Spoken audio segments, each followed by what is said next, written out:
for the Indians. 1 run on, let's see, 1 hit. That's all. We got 1 goddamn hit. You can't say goddamn on the air. Don't worry, nobody's listening anyway.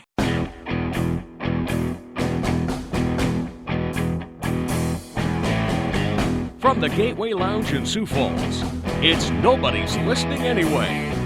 Here are your hosts, John Gaskins and Matt Zimmer. T-1 week to game week 2026 for our college football teams, those that we know and love here in southeastern South Dakota. So here at the Gateway Lounge, you know we are serious, Matt Zimmer, when we've got helmets right in front of us. The helmets are trumping our drinks. We got a show. Yeah, I mean, usually your Budweiser and my Tito's Press are the stars of the visual portion of this, plus the whatever's behind us, the golden tea. But this is our college football preview show. We've got the Jacks and the Yotes, who are both bona fide Missouri Valley Football Conference contenders once again, national championship contenders, or maybe not. We will discuss. We're going to break down the teams, the most important storylines, their schedules, and then we'll also do it later on with Augustana and USF and some of the other teams that aren't in Division I. And so here we go. Are you ready? Are you ready? Are you tired of practice? Or are you ready to see some games? I never get tired of practice. I Wow. went to Augie yesterday, USD on Sunday, USF on Saturday. I haven't had a day off in about 2 weeks, and I'm exhausted, but I'm loving it. Yeah.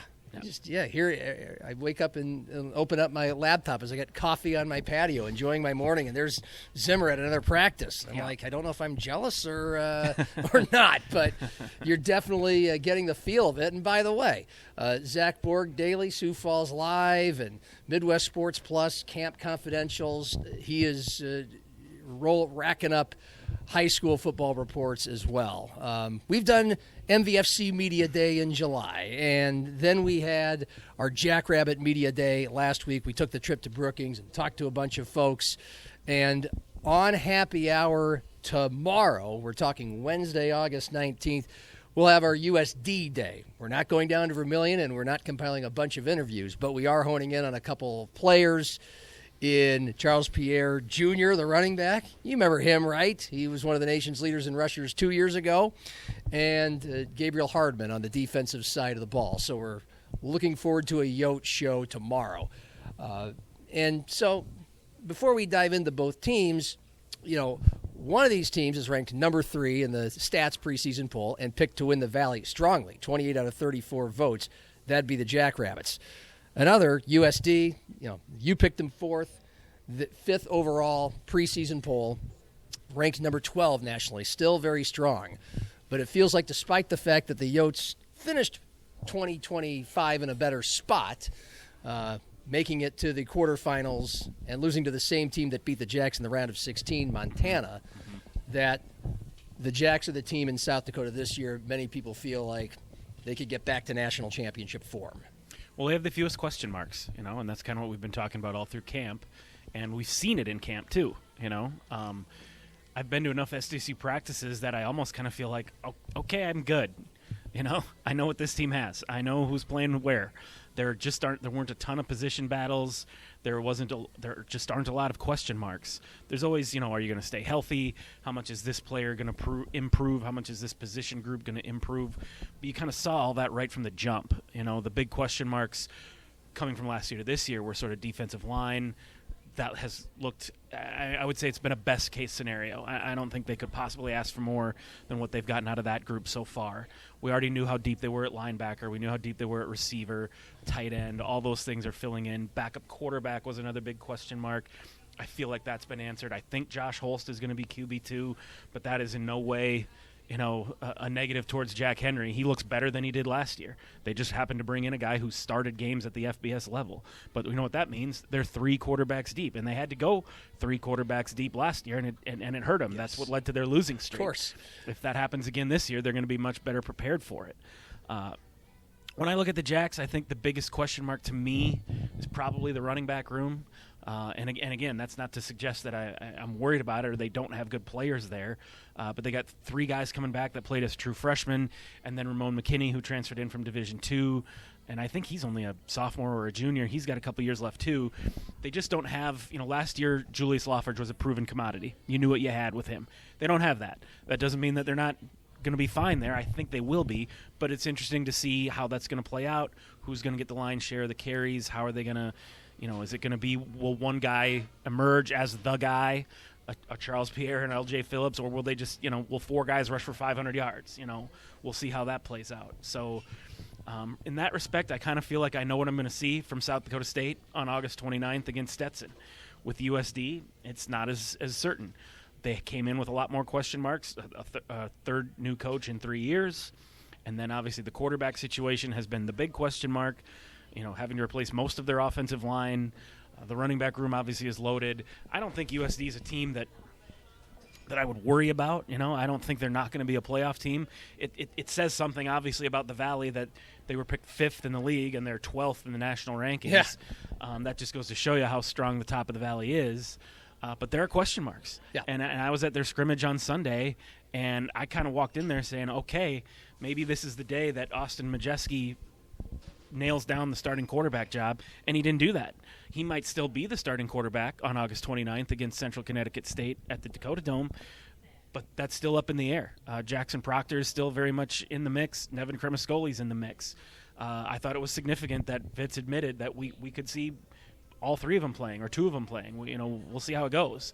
I don't, you saw his comments to me after the scrimmage. Sometimes the words look different than they sound, I don't think his tone was certainly not disappointment or negativity. In fact, when he was talking about how these last 10 days have really been hard on these guys, he meant that more as in because we've really been cracking the whip on them. He said it almost as if he was proud of it. Like, we've been putting these guys through it because we have to. Because if we just said, how good is the Valley? The 5th place team is a top 12 team in the nation. Well, that goes to show you that there's 4 teams above you that are really, really good. They can't be bringing these, whether it's Austin Majeski, the freshman, or one of the other 2 guys, they can't be bringing them along with baby steps. They got to throw them into the deep end of the pool and find out who can swim. So how much is that something to be worried about if you're a USD fan? I don't really know. I'd like to give you a reassuring, don't worry, it's going to be fine. Maybe it is. I still think they feel really good about those guys. But you can also tell that they hoped maybe one guy had asserted himself by now, and that hasn't happened. You're sounding like you're that Vitztham is like a golf coach making his players tee off from the tiger tees from the way back when they're going to be playing from the blue tees when the tournament comes, and everything's going to seem easier because of what they prepared for, which, that's one way to go about it. So in light of that topic of quarterback, which is obviously the A topic for both of these schools, but particularly for USD, where you're replacing one of the best ever, a 3-year starter in Aiden Bauman, 3 quarterfinal appearances, and you're unsure of where things are headed.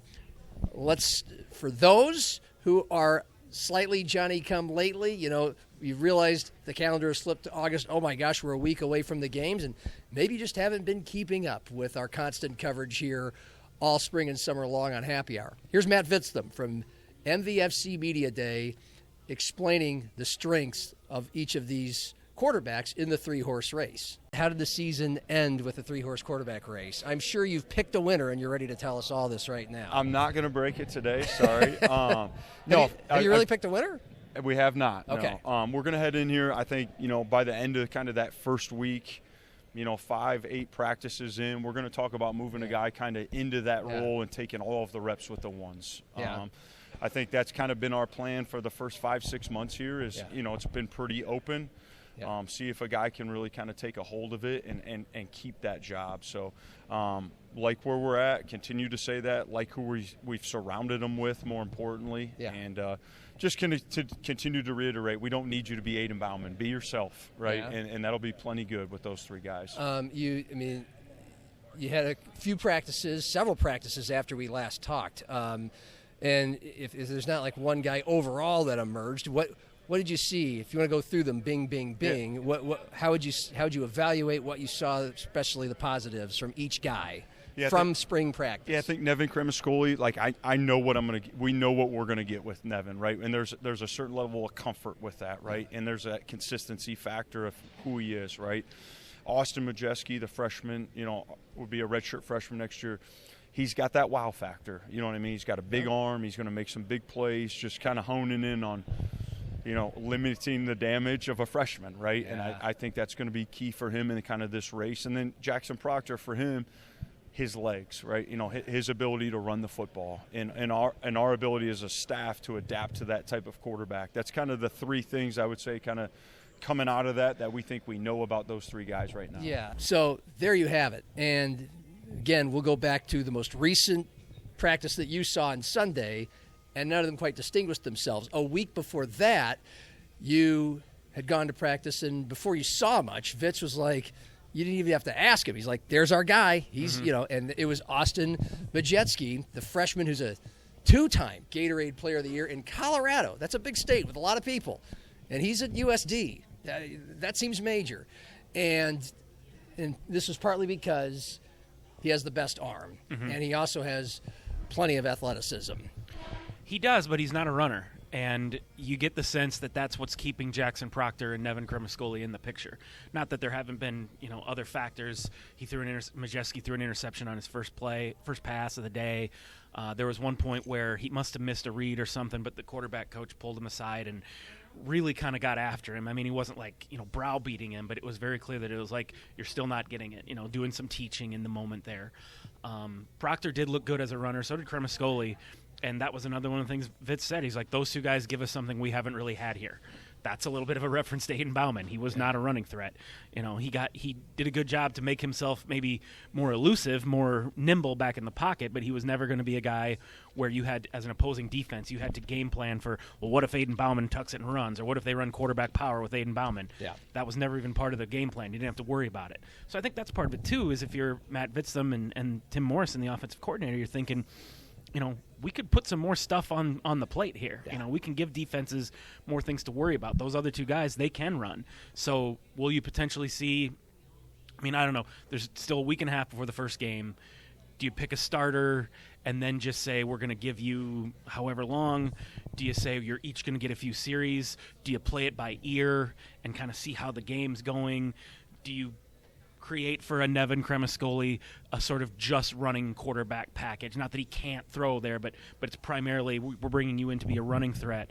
Do you use Jackson Proctor as more of a you can do both with this guy, and then Majeski is your guy where you're I don't know. There's a lot of options when you have three quarterbacks, and I think that's the thing that Vitz is trying to get through here is let's look at this as a positive. Now the flip side of it, people always say if you have two quarterbacks or you have three quarterbacks, you don't have a quarterback. But if you have three that you feel good about and their skill sets are different, that does give you some options. And it's early in the season. Now, we've been talking about how Central Connecticut State isn't a pushover. It's not like when they opened with Northern State a couple years ago. There's a pretty good team, but it's still a team the Yotes should be able to beat handily, especially they still have Charles Pierre and Reed Watkins and the other stable of running backs. It's not like they're going to be asking these three guys to carry the load. You would hope Charles Pierre is going to come out and have a huge game and give them a lead, and then they can kind of use those reps for those guys to get a better feel for it. Because then after that, you have Northern Colorado. That's on the road, and that's a team that almost should have beat you in the Dome last year. But assuming you're not going to come out and lay an egg like you did in that game, that's a game where you can maybe give multiple quarterbacks some reps. They can hopefully win that game for you without having to put it on their back. And going into those third and fourth games, you start to say, okay, what do we got here? Is one guy separating himself? Are we going to make Austin Majeski sort of our franchise quarterback of the future here? Or are we going to go the whole year, playing two quarterbacks? Because we've seen places where that works. Minnesota State Mankato's been doing that for a decade. They always play two quarterbacks. Wow. And it always works for them. Yes, it does. That's an anomaly. I think most coaches don't like it. But if you can make it work, you can make it work. So that is something that, like I said, I'd love to be able to tell Yotes fans this is what's going to happen. We're going to have to wait and see for a little while longer. Vitztham, a first-time head coach, and therefore it's his first time as the main voice, the lead voice of a program. Programmed us pretty well in spring and summer. We heard the bite a few minutes ago about how all these guys can bring something good to the table. The pure arm talent, and I think the pure overall talent of Majewski, which may win him the job. And then Cremascoli's the guy who's been in the program, knows the offense the best. Now, this is the same offensive coordinator, but as you've kind of alluded to, we might have a slightly different offense now that Aiden Bauman is no longer the quarterback. He was immobile. He was great at a bunch of things, but he was immobile. And then you had the transfer, Jackson Proctor. Well, that's a guy who's actually played at this level for a full season with an 8-2 record in the Ivy League. Not the best league, but a league in the FCS, and he knows how to win. Was it Dartmouth? Is that what it was? Yes. And what Vitz was telling us in both the spring and the summer is I said, what's going to decide this? And he said more nuanced little things like who has the best command of the huddle, who can get to the line of scrimmage and identify the defensive looks and make the right play call with when the to options snap in the ball. his head. Yeah. These are the kind of things that sound boring, but you'll hear Curtis Riggs say on broadcasts on Fridays and Saturdays, or the NFL guys. I don't know when we're ever going to hear from Tony Romo again, but you know what I'm saying. The analysts, that's an important thing, especially to former quarterbacks and former offensive coordinators and head coaches. How far that thing will go, because it's also who's going to do the best stuff before the snap and also make the right decisions after the snap. What USD was really good at as last season went on was avoiding big mistakes, avoiding turnovers. Aiden Bauman was a master of that, and sometimes they punted and you didn't notice, and a lot of times they were playing the field position game. And they won some low-scoring, close games. Absolutely. You know, they probably one or two turnovers could have swung the deal in those games. You know, we're sitting here talking about they made it farther than any team in South Dakota. They almost lost to Northern Iowa. They almost lost to Indiana State. Yes. There were some Northern Colorado. Yeah. They took a goal line stand against Northern Colorado. Yeah. And so when we go back to the quarterbacks, and then we'll touch on other spots on the field here for USD of note. But you mentioned they could tinker around with multiple quarterbacks as we look at the schedule. As you open with Central Connecticut State at home, 8-5 first-round playoff exit against Rhode Island last year. They were picked to win their league again this year, Okay. so I assume that means they have something coming back. Yep, the Northeast League. Northern Colorado, a team that's been just god-awful the last few years. But ever since they went Division I, really. Yeah. They will get a home game against the Coyotes. And remember, Lamar wasn't that good. They ended up being a top 25, top 30 quality team last year. But USD went to Lamar, a place where they thought they should win in Game 2 last year, and came out of there with a loss. So these aren't quite the pushovers that SDSU has on its non-con outside of Northwestern. And then you have Eastern Washington, another traditionally used to be an awesome team. Used to be a powerhouse. Used to be a powerhouse. Now they're not as good, but again, you sense that they're not pushovers. And then the big one, I think they got to have a quarterback decided by Boise State. That's not a game you expect to go in and win, but you want to be in tip-top shape. You want to have the I's dotted and the T's crossed. You either want to have your guy, or if you're going to play two, you have a set system of how you're going to do it. And then the very next week, they open conference play with Youngstown State, which is definitely got picked second in the league. A league contender this year, a team that's probably going to put up a lot of points with Bo Brungard, the reigning Walter Payton Player of the Year, as the quarterback. So you're going to need to score some points to keep up with them and not turn it over in what could be a shootout. So, it'll be interesting to see when the Coyotes land on who they're going to land on at quarterback. But as we've mentioned, look, you said the running back room, it starts with Charles Pierre Jr. This is a guy who was a top 5 rusher in the country 2 years ago, preseason All-American, and then, just blew out his knee, right? And then Game 2 against Lamar. And turned out they had a great offensive line, and they had another great running back in L.J. Phillips, and he went on to lead the nation in rushing for most of the year. And now he's going to be the backup tailback at Iowa. But you don't just have Charles Pierre Jr., who's going to be healthy, happy, motivated, and all that. Also, his dad was a prominent college football player. So, I mean, this guy eats, sleeps, and breathes it. Yeah, at Florida Atlantic under Howard Schnellenberger. No kidding. Yes. I didn't know that. His dad set a bunch of records there. He's like the best running back when he left in Florida Atlantic history. Not much, no. I'll have to look that up, but I don't think so. But so this kid grew up eating, sleeping, breathing football, and this is it. This is his big year. He didn't go anywhere else. He's going to be a Coyote, and you expect a big year. But then you got Logan Jones. I mean, you got a guy who's going to be able to catch passes out of the backfield and be more of the scat back or the speed guy. You're going to have thunder and lightning there.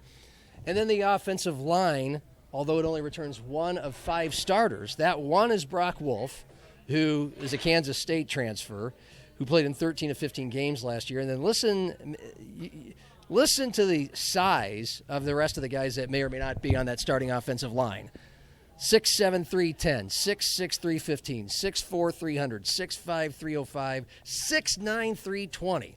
I mean, the offensive lines get bigger and bigger every year, but that sounds like a Big Ten offensive line. Yep, and even the only one returning starter thing is a little misleading. I think it's Ellingson started a few games. The prior year, he was hurt all last year. Jake Utley came in. He started something like 12, 13 FBS games. They have guys that have played at the FBS level, at the FCS level, and Grant Chapman, who's probably going to start this year. He played in every game last year. I think it's Crispy, the 6'9" dude, played a lot last year, mostly special teams. But each of those last 2 played all in every game. Yeah, so those guys have played. The trick is just going to be, it sounds like such a cliche, but it's true. You can't just necessarily bring in 5 offensive linemen. All 5 could have started 12 games last year, but if it was at 5 different schools, that's different because the offensive line, they have to learn how to play together. Having said that, it's not like these are 5 stiffs or 5 freshmen that have never played before. You know, I think it's fair to wonder how that's going to work out. I think it's fair to say USD's offensive line is a question mark, but I think it's also fair, if you're a USD fan, to be optimistic about it, to say there's talent there, and they really love their new offensive line coach, James Bain, who came over. He was the assistant O-line coach for the Gophers. All I've heard every time I'm down to camp is just people raving about what a difference this guy's making. Interesting. Well, we saw what a difference Jason Eck made when he took over as the offensive line coach at SDSU, so that's not insignificant. And when I asked Vitztham in July at MVFC Media Days, what's a part of the field or an aspect of your program that nobody's really talking about that you're expecting to pop? And he said, I don't know if it's going to pop, but I expect our offensive line to be better, to be really good. He feels really good about it because he didn't, basically, I think he feels like it wasn't that good last year. They struggled. They patched it together.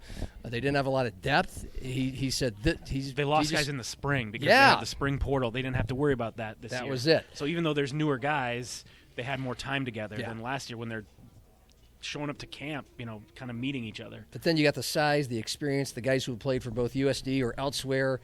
Jake Utley at UTEP for 17 games in the last 2 years. Caden Ellingson missed 2025, but that's a 6'7", 310 boy from T who's won some big games in the Dakota Dome and the state championship. Guys like Lucas Feldkamp, Brandon Valley. I mean, he was a road grader playing alongside I'm not surprised to hear that he's been tearing it up in camp. Yeah. And then, of course, receivers. Tyson Bowes is athletic. Tennell Bryant was great as a returner last year and made a couple wow receptions. This wasn't a prolific passing team that threw it a lot. Right. And Lorenzo Fenner ate up a lot of the yards and the big plays, and now he is at Cincinnati, I think. It's either Cincinnati or Louisville. So there's some unprovenness in the receiving corps. That doesn't mean they're not going to be. No one had heard of or paid much attention to Lorenzo Fenner until he started making plays last year. I think their tight end group could be sneaky good too. There's not a lot of known commodities there, but Jesse Miller's pretty good. I think he had like 15 catches last year. He certainly looks the part. They've got some other guys there. They've been running a lot of 2 tight end 12 and 22 personnel in camp. And that makes sense when you have a young quarterback.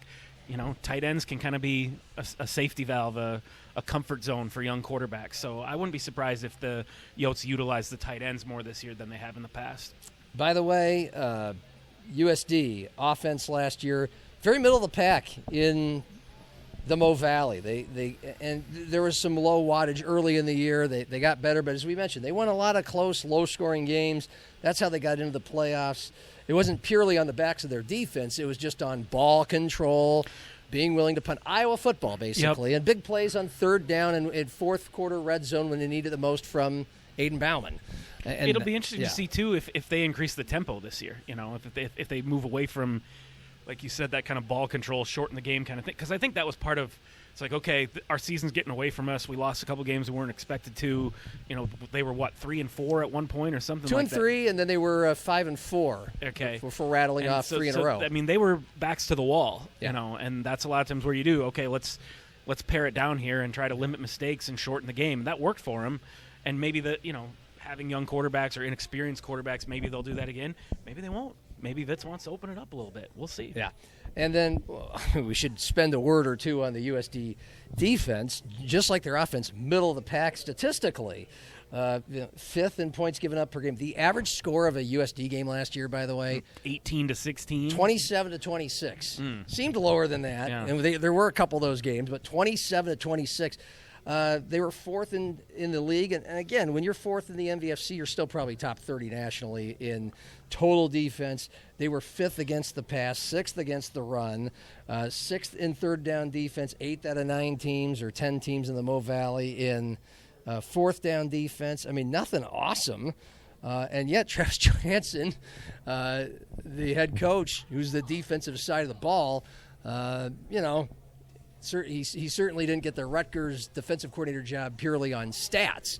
And he was a big reason why the program in general has turned into a top 5, top 10 MVFC program prior to last year. But this defense misses some guys that were key last year, but returns some key guys, especially in the front 7. Well, their linebacking group, I think, is what everyone is most excited about. That's where they have the most experience. Their D-line, there's some experience there, too, obviously, with Chris Dixon, and then bringing in a John Starman and Isaiah Ray, I think is his name, the guy from Wayne State. Or is it Wayne State? Concordia, an NSIC guy. Yeah. That unit had a great day on Sunday. They really looked good at the scrimmage. I was impressed with them. And the secondary is, I think there's 1 or 2 starters back there. Every practice I've been to, I've been impressed with the secondary. Now, maybe that's because the quarterbacks aren't doing as well as they hoped. I don't know. But I just know that every practice I've been at, the secondary has looked really good. Chris Dixon is a name that just keeps getting brought up on the defensive line as a sneaky great player. He's in the middle of the defense. You're not going to see him finish a lot of the plays, but he has been the guy that has allowed others to finish. He's the wrecking ball. A big year. Yeah. Gabriel Hardman is our guest on tomorrow's USD show from the defense, and he brings some experience and some playmaking to the USD defense as well. So a last word on them, back to the schedule. It's tough. And I don't know if they were all the way down, quote unquote, all the way down at number 5 in the preseason poll because of their schedule, because that's how some people will factor in. This is a team that, Boise State, okay, that's a tough one. That's their money game. That's a CBS network game at 9 p.m. on September 19th. But then in the Valley, you're going to have to go to Youngstown right away after Boise State, and there's no week in between. They're going to be physically and mentally pretty beat up. They're not going to get back till 7 in the morning after that Boise State game because it kicks off at 9 o'clock on Saturday night. That could mess up their whole week. And then you travel the other way to Youngstown for a 1 p.m. Saturday game. Have you been to Youngstown? Have you made that trip? Mm-hmm. Not the easiest trip to make. And neither the Jacks or Yotes seem to play well there very often. Yeah. Jacks have been a little better there recently, but that used to be kind of a kryptonite type of stadium for them. And again, if Youngstown State's offense is anywhere near what it was last year, you're trying to play catch up or back and forth all game with Bo Brungard. Indiana State and Southern Illinois come to the Dome, and obviously Southern Illinois with an experienced quarterback is going to be a tough out. And you go to Murray, Kentucky, but then the back end of the schedule, you do get UND at home on October 24th, but in back-to-back weeks you'll have UND and then SDSU on the road. Then you have Northern Iowa at home, but then you have to finish the season. Playoff spot could be on the line. Maybe a top 8 seed or a home playoff game will be on the line, and you have to go to Illinois State, who's picked to finish second and was national runner-up last year. And we're not going to get much into Missouri Valley talk in this show, but hard to forecast the Redbirds without Tommy Rittenhouse back at quarterback, but they have a running back that's really good that is back, and they have one of the best coaches in the country. And to have to go there in the season finale, that's tough. So they have to play against 3 of the top 5 teams in this league on the road, on Youngstown early, and then South Dakota State and at Illinois State, 2 of their last 3 games. That's a tough schedule. Yes. They might not be as their record might not be as good as a team that they will be, but I think they could squeeze into the playoffs. I think they'll make the playoffs. I think they'll make the playoffs. I think, like I said, when I vote for the preseason poll, I don't just rank them 1 through 9 or whatever. I open up the schedule, go through and pick every single individual game, and then go back and add it all up and see who's out on top. I'm guessing I had USD at 8-4-ish, somewhere in there. Sounds about right. We'll see. They could easily be. The thing is, USD could be a good football team this year and go 5-7 or 6-6. Sometimes people, how could you pick that team down there? Because they're all good. Yeah. Now that's not the case anymore. There's 3 teams at the bottom that aren't very good, but you've still got those top 6 are all good. There's no shame in being the 6th place team in the Valley. Yeah. There have been many, many years, especially when the Valley was even deeper, when Indiana State was good, when Northern Iowa was good, when Murray State wasn't in the league, where there were really no bottom feeders, maybe Missouri State, but then they got good. Back then, I would tell people all the time, there's a team in the Valley that went 4-8 this year that is better than probably 7 or 8 teams that are in the playoffs. Yeah. That's how good it is. Yeah. Well, South Dakota State is a team last year that finished tied for 4th in the Valley at 5-3, but they're expected to win it this year. 28 of the 34 first-place votes, and we've mentioned just a ton of experience back. 9-5 last year. There was the 7-0 start. They were the only team all season to beat the eventual national champion Montana State at their place. And after 7-0, Chase Mason gets hurt. By then, Chase Van Tol from the defense had been hurt. Reese Kirschenman, a pass rushing machine. And then on offense, Lofton Ogroski, Mason's best target last year. Those guys were all hurt. Lost Sam Hagen for a while. So it wasn't just Mason. It was a bunch of their best players on both sides of the ball, and they lose 4 in a row, including embarrassingly to Indiana State at home, and then embarrassingly in different fashion, just getting waxed 35-0 before the seats were warm against eventual national runner-up Illinois State. And then, of course, Mason comes back, and they stitch it together to beat UND in overtime on an awesome – actually, he wasn't back yet. Jack Henry came of age enough to make a clutch play in overtime against UND, comeback win. It looked like the season was dead and the 14-year playoff streak was dead. And everybody, and including their third-string quarterback, on the road lifted them out of it. And then Chase comes back for the New Hampshire game in the snow in the playoffs, an emphatic win. He raised a lot of eyebrows, I think, in the NFL that day. And then there was the 50-29 loss at Montana. So that's the backdrop for a team that I think the big storyline and the why there's such great expectations. All these guys coming back, plus, of course, it's not a big fire drill over there in fall camp to get everything ready, Well, I think the best way to look at it is they are a better team today than the team that was 7-0, ranked 2nd in the nation, and beat Montana State in Bozeman. They're better than that team. Yeah. I mean, yeah, you can say they went – what we all know what happened in the second half of the season. Well, there were reasons for that. I'm not making excuses for them because the games still count. And you're 9-5. You are. Your record says you are. But Chase Mason's back now. Lofton Ogroski's back now. The defensive line has way more depth than it did. They addressed everything, really. And like I said, there just aren't very many question marks. And it's when you look at a team and say, this team beat the national champion in their house, and they have since improved, well, then that's a pretty good football team. Yeah. Well, it starts with Chase, and those of us who have been watching him for several years understand what he is and what he has. And he's 6'4", and he's 240, 250. Now he's even stronger, even faster, according to Dan Jackson. His joke is Chase's abdominals are even stronger because he's golfed a lot in the summer. That's okay. But so they timed him at running 22 miles an hour. Wow. Yeah. And yet there are still people who are finding it hard to believe that this kid who's played 9 games at South Dakota State, A, was offered 7 figures in Power 4 conferences, and B, is a early to mid-round NFL draft pick. But we've beaten the drum pretty loudly all off season, but we'll do it again since this is our preview. I just expect with a lot of his weapons back and 4 of his 5 offensive linemen back, he's going to be destructive if he stays healthy. He's got to stay healthy, and it wasn't just last year. Staying healthy has been a challenge throughout his career. So that's the key for him. I thought he over-delivered last year because people forget. Yes, he has this pedigree. He has these bona fides. He has he played baseball at Nebraska. He was an FBS recruit. He's this freakish athlete with all the measurables and how big he is and how fast he is and everything. But until last year, he hadn't done it. He had barely played college football. And the college football he played, he was mostly a running back. So you forget, you go back to this time last year, we were all saying, well, we think he's going to be pretty good, but we don't know. And he was very good. He was very, very good. 18 touchdowns and 4 interceptions. Yes, he's completed 68% of his passes, averaged 267 passing yards and 90 rushing yards a game. He was electric. And he's only going to be better. He's only got that much more experience under his belt. He does look bigger. The accuracy has improved. Yeah, he still misses one, hits a guy in the feet or throws it over his head maybe once or twice, but those are fewer and fewer and fewer. And just the way he's able to throw the ball on the run, the way he's able to step up in the pocket, the way his eyes, how his eye discipline or whatever you want to say has improved. I don't know if he's going to be an NFL guy. I don't try to predict any of that. J.J. McCarthy got picked number 10 overall, and now people think he's a complete bust, and maybe he is. It's the most inexact science there is. Yep. So I'm not going to sit here and say he's a first-round pick or he's not an NFL quarterback at all. I don't know.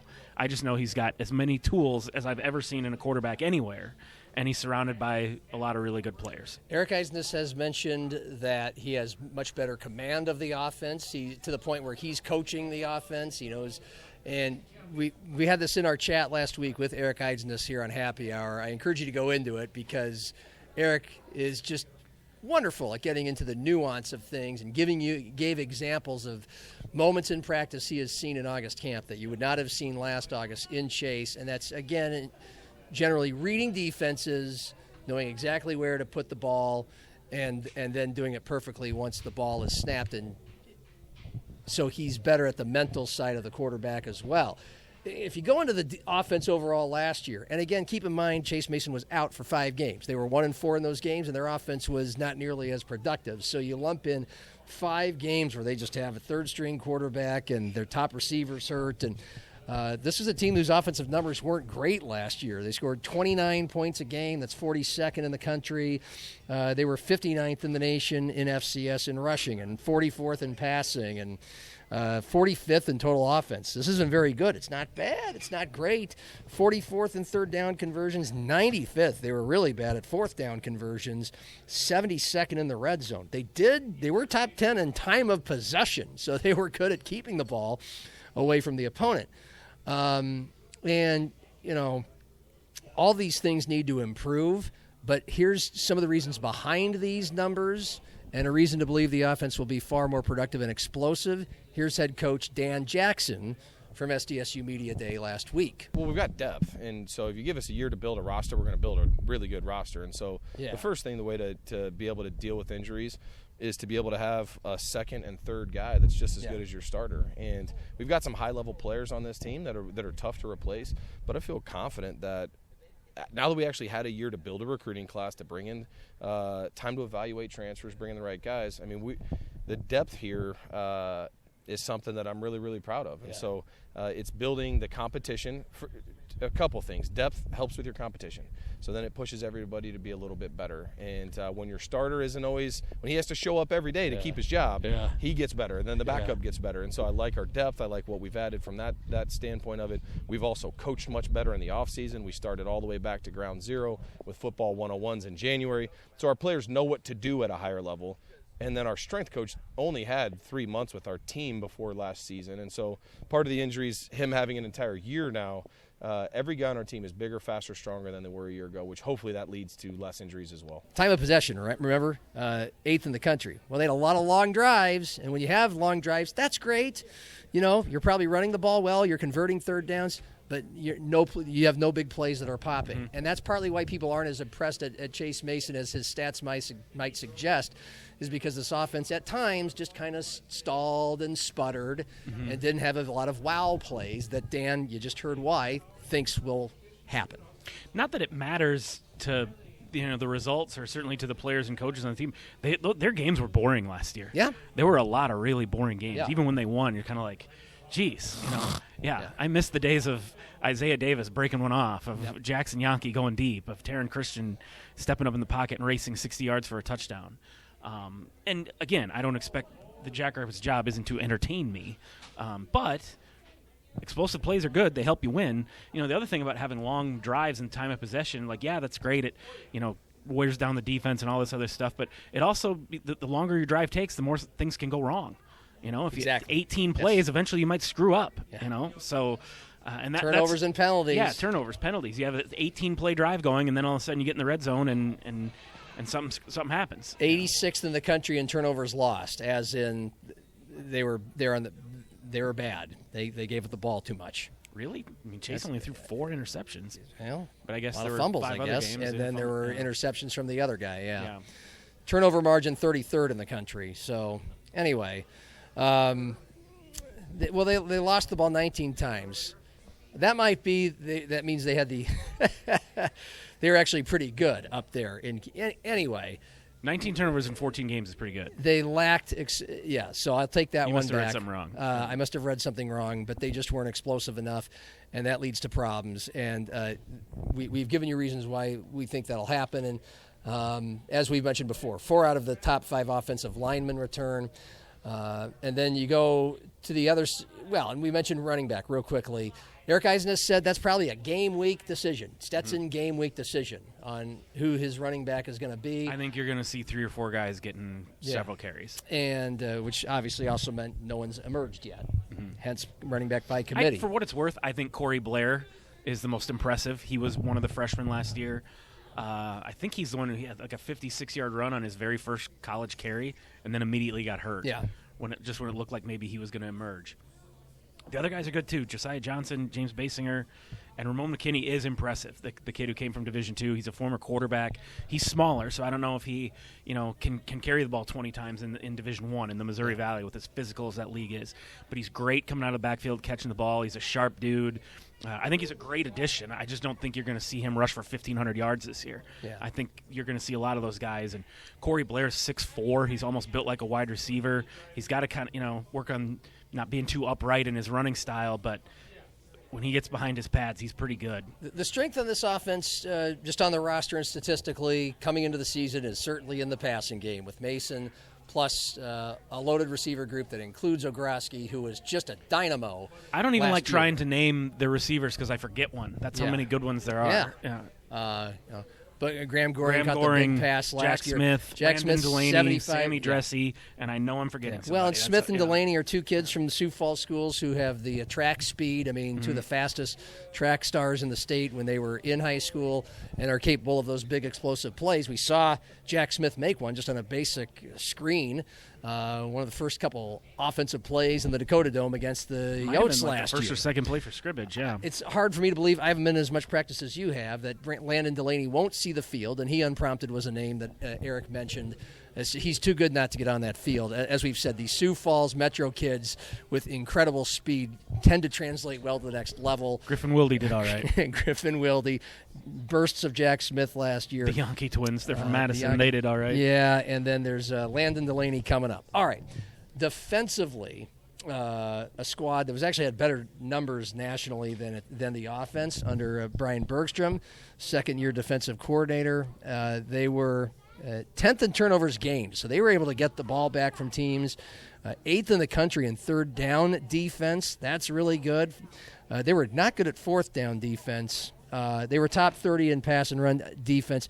So, in general, they were solid, and they should, on paper, I'm looking at paper, stats from last year, roster coming into this year, should be elite defensively this year, or even better than good.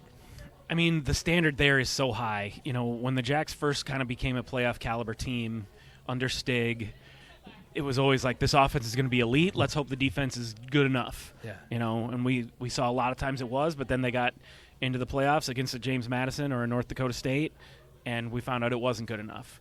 When Jimmy took over, particularly when Jimmy took over, that 2023 team, and it's not fair to compare to the 2023 team because that was a top 20 in the nation FBS caliber team with all those NFL dudes they had.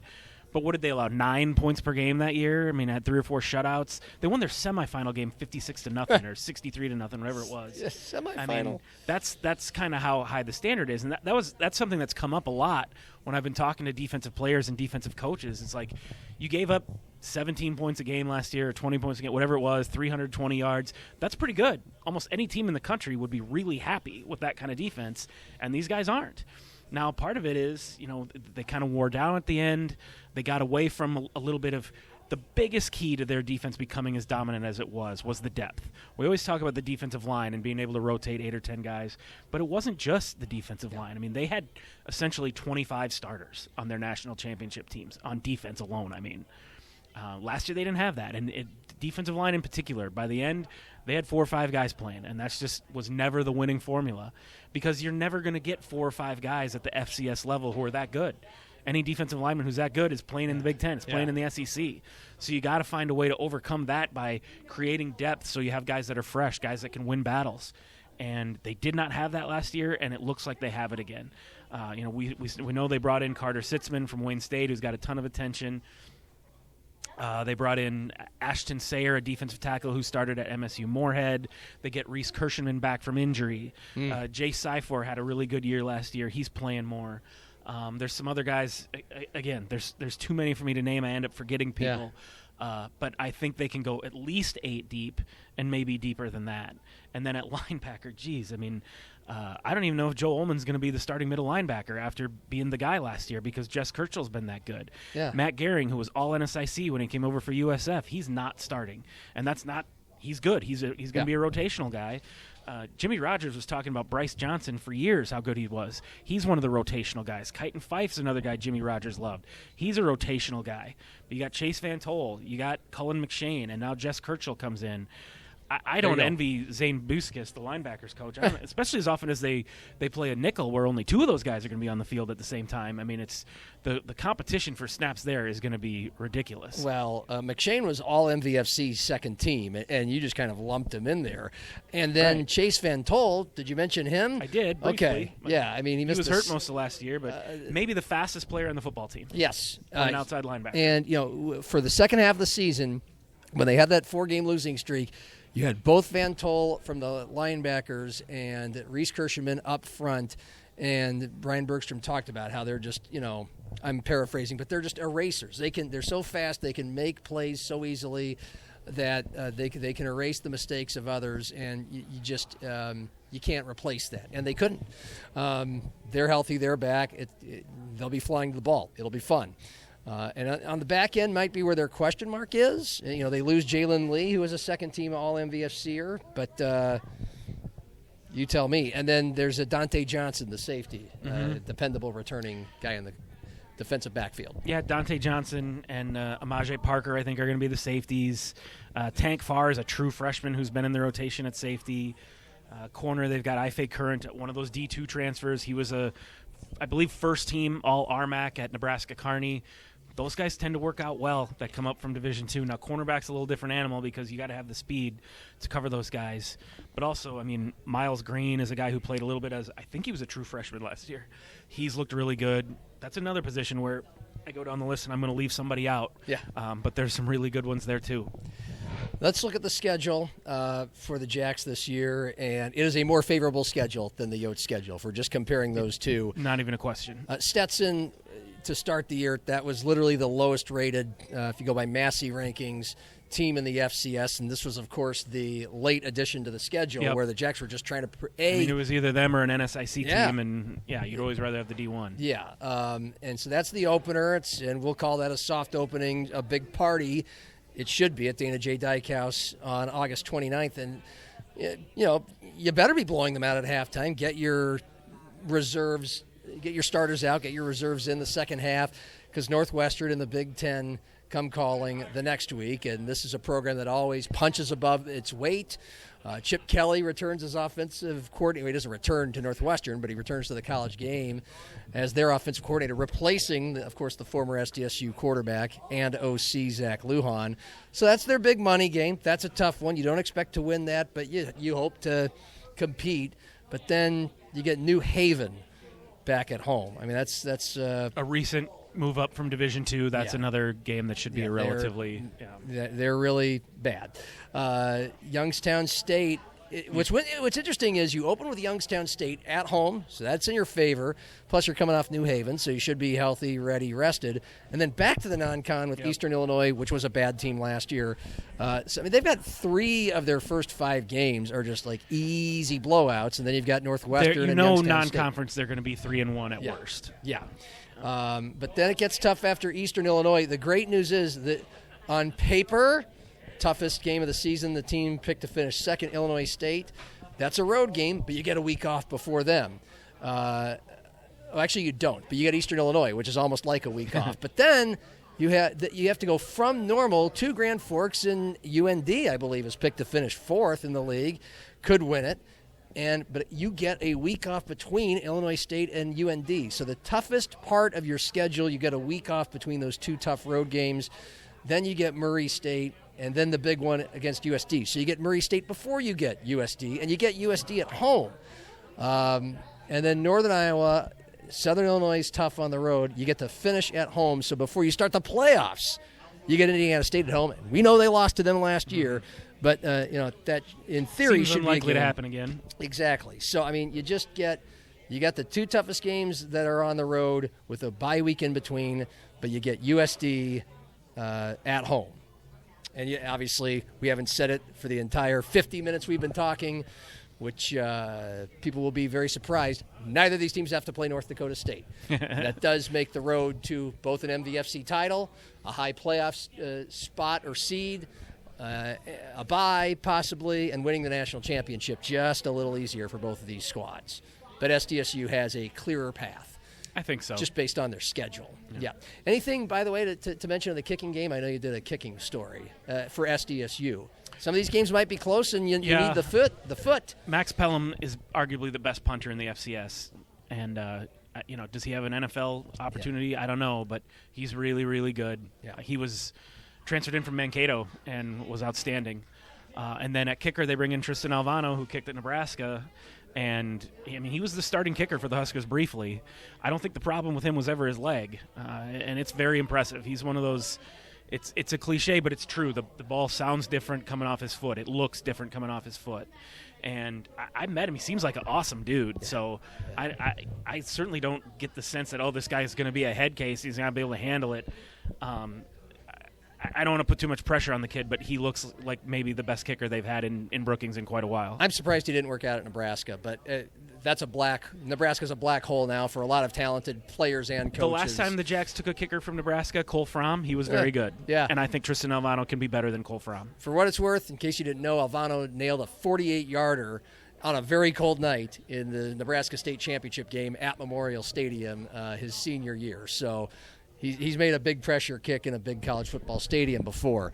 Lastly, on the Jacks and the Yotes, the overview, we've kind of sprinkled throughout who's going to be tough in the MVFC, and, most teams. And we have mentioned before, Illinois State's number 2, but they've got questions because their quarterback and some other really good players aren't back, but their coach is back. That's wildly important, and Brock Speck knows how to put teams together.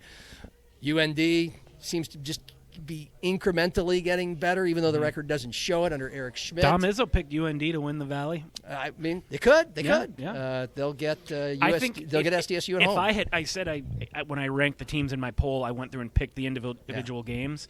That's how I think I picked Youngstown State second because of that.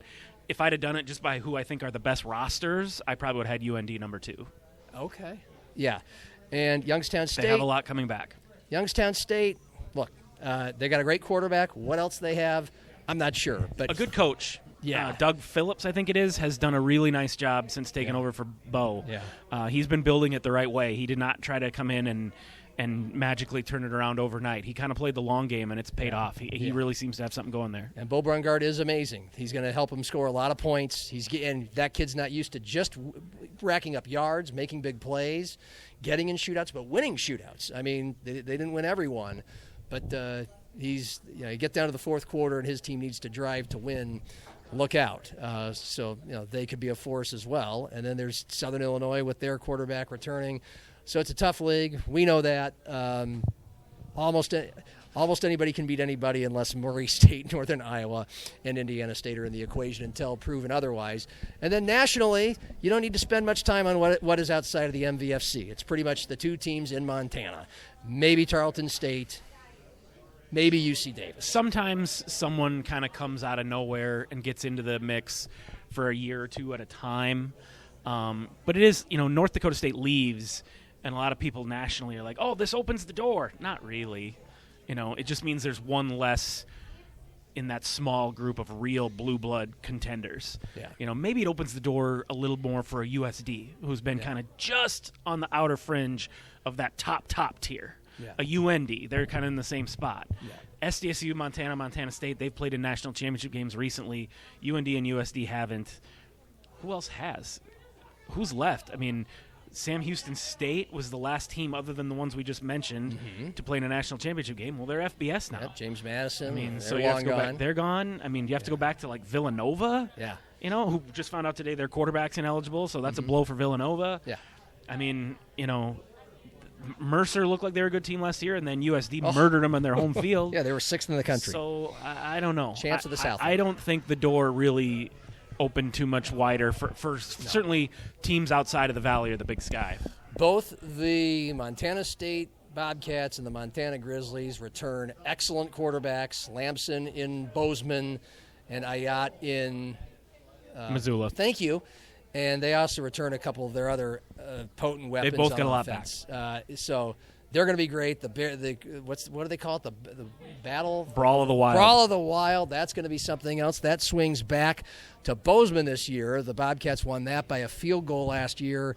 So, I mean, they're number one. They're the defending champs, and they deserve to have that mantle as the team most likely to win this whole thing.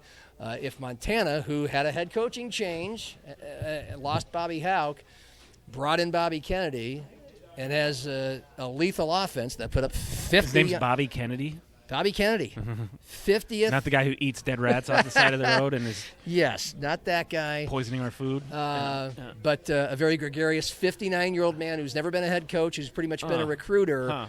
They love him there. He lets assistant coaches talk to the media. Things are much looser, which, you know, I don't know if that means the team is going to be looser. The offense should put up a ton of points, 50 on the Jacks, 49 on the Yotes in the playoffs last year. If their defense can shore up, then they'll be right there with Montana State and competing for a national title with these two teams from South Dakota again. So there you have it. Jacks, Stetson, 6 p.m., August 29th, USD, home to Central Connecticut State, 1 o'clock on the very same day. It's going to be exciting. That's been our college football preview show for the Jacks and the Yotes. So much material at SiouxFallsLive.com written about this team, talked about here on Happy Hour for the last month plus. Go back and check it out at SiouxFallsLive.com.